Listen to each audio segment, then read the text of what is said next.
Está gravado. Boa noite, meu nome é Renato.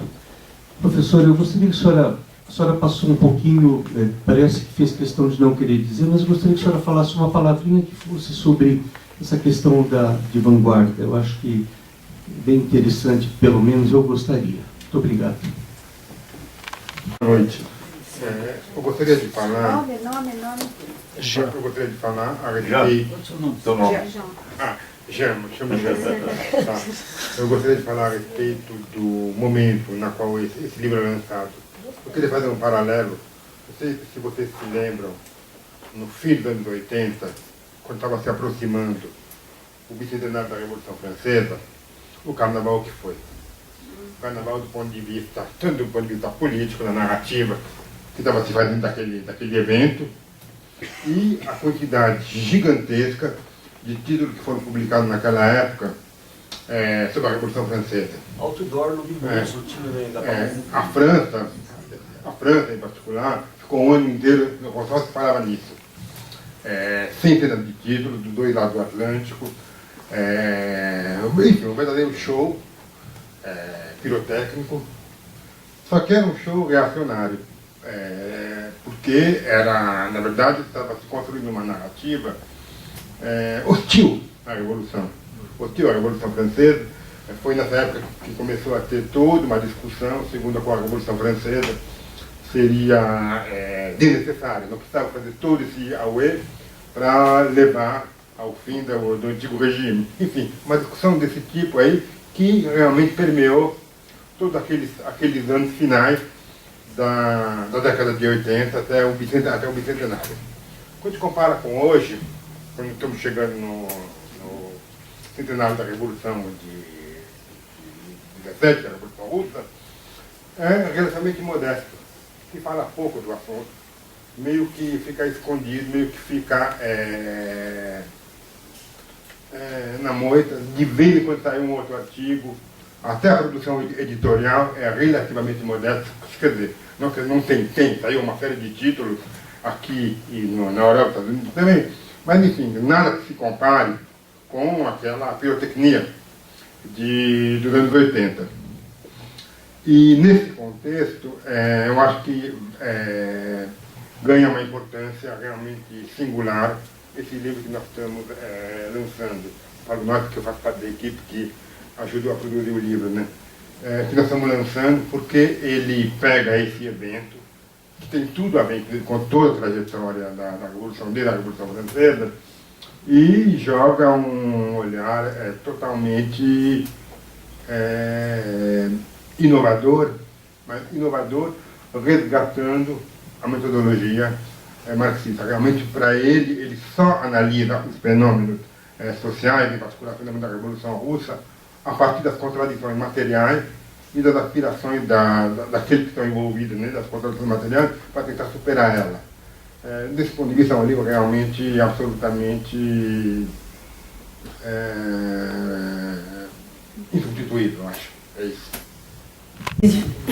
Bom, meu nome é Laura.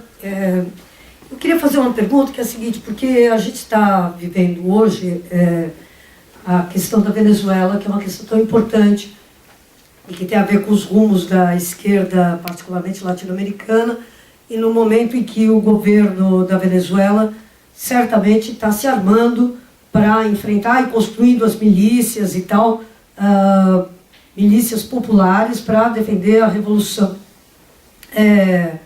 junto com toda a Guarda Nacional Bolivariana e tal, não sei o quê. No entanto, a professora fez um libelo contra a repressão, e eu acho uma coisa que eu fico um pouco preocupada com quando a gente fala sobre isso, porque é óbvio que na Venezuela a gente tem, a burguesia tem as condições para atrair e cooptar setores das massas, ainda mais numa situação de crise, a situação de bloqueio econômico que a Venezuela vive hoje. A União Soviética, sob o ataque de 16 exércitos imperialistas, logo depois da tomada do poder, certamente não era uma situação que, olha, vamos conversar, gente, vamos conversar porque tem uma ideia aqui boa aqui que vamos comprar. É óbvio que a o país estava imerso na fome, imerso num rastro de miséria causada pela guerra, causada por todo um monte de circunstâncias trágicas mesmo para o campesinato, mas para a população venezuelana. E é óbvio que, portanto, toda a narrativa de que, olha, era possível um outro caminho, um caminho que não fosse um caminho revolucionário, um caminho que fosse da restauração e tal, era um discurso possível. Então, eu não sei como, de fato, quer dizer, eu acho que eu não li o livro, portanto, mas conheci o Vito Letícia e gostava muito dele, na época que eu era militante da organização também, da OSI. Porém, fico preocupada quando a gente fala que, olha, a repressão é um mal em si, quando a repressão, às vezes, é a única alternativa de autodefesa das maiorias. Eu não estou falando da minoria, entendeu? Não estou falando... Acho que é preciso... acho que, por exemplo, a questão de Kronstadt é uma questão que é uma ferida na história do bolchevismo. O próprio Trotsky tem uma questão mal resolvida com Kronstadt, e é um drama do bolchevismo. Por outro lado, também acho que a saída não é exatamente achar que as coisas poderiam ser resolvidas, que as coisas estavam erradas a partir do momento que houve repressão. Não é possível, acho, simplificar tanto as opções dramáticas que tinham que ser feitas naquele momento numa Rússia que estava sofrendo de todas as maneiras possíveis, como não é possível hoje sobre a Venezuela. Quer dizer, acho que eu, particularmente, sou absolutamente a favor de que o governo venezuelano se instrumentalize para enfrentar a sabotagem que vem do imperialismo, e que vem da Colômbia, e que vem do Brasil. E que vem do Brasil, enfim, e tudo isso. Acho que outra coisa seria a gente entregar um processo em que as massas estão aprendendo, de fato, ainda. Bom, é isso. Obrigada. A gente tocou no assunto, mas eu só queria reforçar. Eu queria que fosse falado sobre Kronstadt, porque é uma questão polêmica até hoje, e aquela história sempre, não dava naquele momento para não fazer aquilo, ser diferente. Eu gostaria de ouvir o que pensa a Isabel Luiz a esse respeito. Só eu? Nós estamos falando aqui sobre erros cometidos durante o processo da Revolução Russa, Silênio, Rosa Luxemburgo, o Trotsky, o Stalin. Marx, até onde eu sei, defendeu a ditadura do proletariado. E ditadura, que eu saiba, não é democrática. Então nós estamos questionando o leninismo, o trotskismo.